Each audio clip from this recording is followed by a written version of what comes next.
2 दिन से महाराष्ट्र के कई शहरों में हिंसा की आग भड़की हुई है और शुक्रवार को रजा एकेडमी ने बंद बुलाया तो महाराष्ट्र के 4 शहरों में जमकर बवाल हुआ।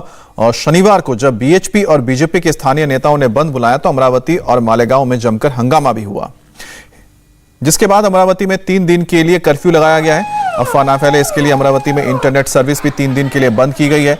मालेगांव में भी कल जमकर हिंसा हुई, जिसके बाद प्रशासन ने जिले में सुरक्षा सख्त कर दी है।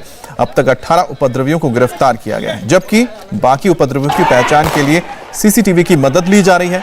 बीजेपी और वीएचपी ने महाराष्ट्र में हिंसा के लिए रजा एकेडमी और उससे जुड़े लोगों को जिम्मेदार ठहराया है।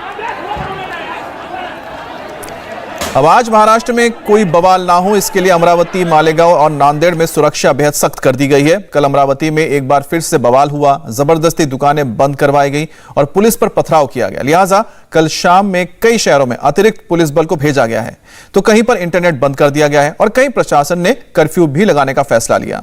उधर हिंसा के बाद अब रजा एकेडमी पर बैन लगाने की मांग उठी है। बीजेपी और वीएचपी के बाद अब शिवसेना ने भी इस हिंसा में शामिल रजा एकेडमी को जिम्मेदार माना है। शुक्रवार को महाराष्ट्र के अलग अलग शहरों में जो एक्शन हुआ है, उसका रिएक्शन शनिवार को अमरावती में नजर आया। लगातार दूसरे दिन अमरावती में तनाव बहुत ज्यादा है, जगह जगह पर हिंसा के सबूत मौजूद हैं। लिहाजा महाराष्ट्र पुलिस ने हिंसा को रोकने के लिए कई शहरों को छावनी में तब्दील कर दिया है। महाराष्ट्र के अमरावती में 4 दिन के लिए कर्फ्यू लगाया गया है।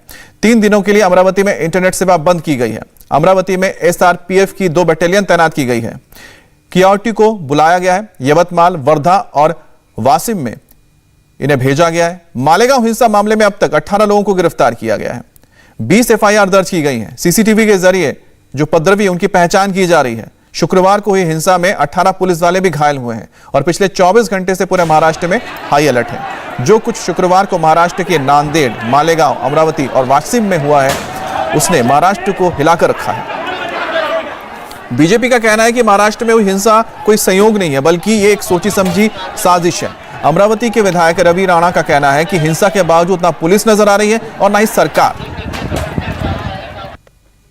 स्थिति बहुत गंभीर है, क्योंकि यहाँ पे मंदिरों की तोड़फोड़ हुई है, घर के दरवाजे तोड़े गए और मुझे सबसे गंभीर बात है कि महाराष्ट्र के अंदर कायदा सुव्यवस्था है कि नहीं। यहाँ पे बंदूकें निकाली जा रही है, तलवारें निकाली जा रही है। बार बार गृह मंत्री राज्य के दिलीप वळसे पाटील, उनसे मैंने बात किया, सीपी से बात किया, डीजी से बात किया। आखिरी में अभी अमित शाह जी जो है केंद्रीय गृह मंत्री, उनसे हमने गुहार मांगी है हमारे अमरावती में शांतता के लिए फोर्स भेजिए, यहाँ का बचाव करिए, क्योंकि यहाँ पे जिस तरह से महिलाओं के साथ भी छेड़छाड़ हो रही है और बड़ी तनाव के अंदर ये वातावरण है और इस वातावरण को शांत करना बहुत जरूरी है। और यहाँ पे नेता, आपकी अमित शाह जी से बात हुई?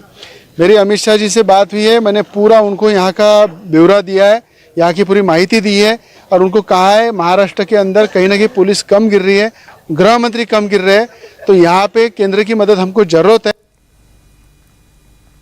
उधर रजा एकेडमी पर गंभीर आरोप लग रहे हैं। तोड़फोड़, आगजनी के लिए जिम्मेदार बताया जा रहा है और अब तक बीजेपी रजा एकेडमी पर बैन लगाने की मांग कर रहे थे, लेकिन अब शिवसेना के अंदर भी ये आवाज उठने लगी है। जबकि रजा एकेडमी का कहना है कि अल्लाह के लिए अगर बैन भी लगा तो वो मंजूर है। देखिए, आप सोशल मीडिया पे लगातार मुंबई बंद, तो आज भी ये बोलेंगे और अभी आपके सामने बोल रहे हैं। हाँ? चलिए ठीक है, एक मुंबई बंद, औरंगाबाद, बुल्ढाना बंद, लगातार ऐसे पोस्ट क्या है? बंद करने में क्या कौन सी चीज है इसके अंदर है?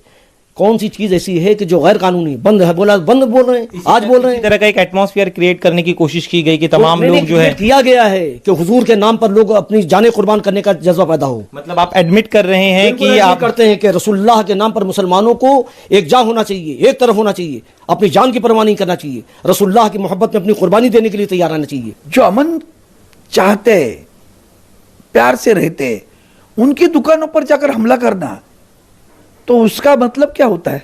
रजा एकेडमी पर बैन की मांग करती है, तो वो रजा एकेडमी गलत काम करी तो बैन होगा ही। मांग क्या करने की जरूरत है? यहाँ अच्छे प्रशासक बैठे हुए हैं, शासक भी अच्छी तरह से बैठे। और हिंसा थमने के बाद मालेगांव पुलिस अब सीसीटीवी खंगाल रही है। कई सीसीटीवी वीडियो इंडिया टीवी के पास भी है। इन वीडियो में आप देख सकते हैं कि किस तरह से, जिस रास्ते से उपद्रवी गुजरे, आप देखिए, इनके हाथ में झंडे भी हैं, इनके हाथ में लाठी डंडे हैं और ये पत्थरबाजी कर रहे थे जहां जहां से गुजर रहे थे, दुकानों पर, मकानों पर।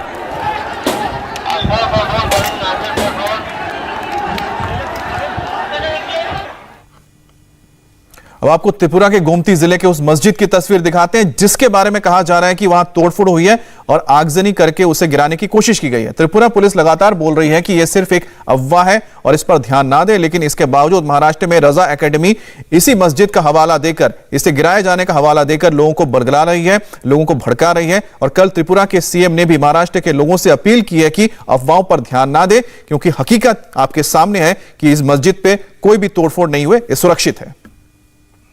इंडिया टीवी हर वक्त हर जगह डाउनलोड करने के लिए सर्च करें India TV news Google play store या ऐप स्टोर पर।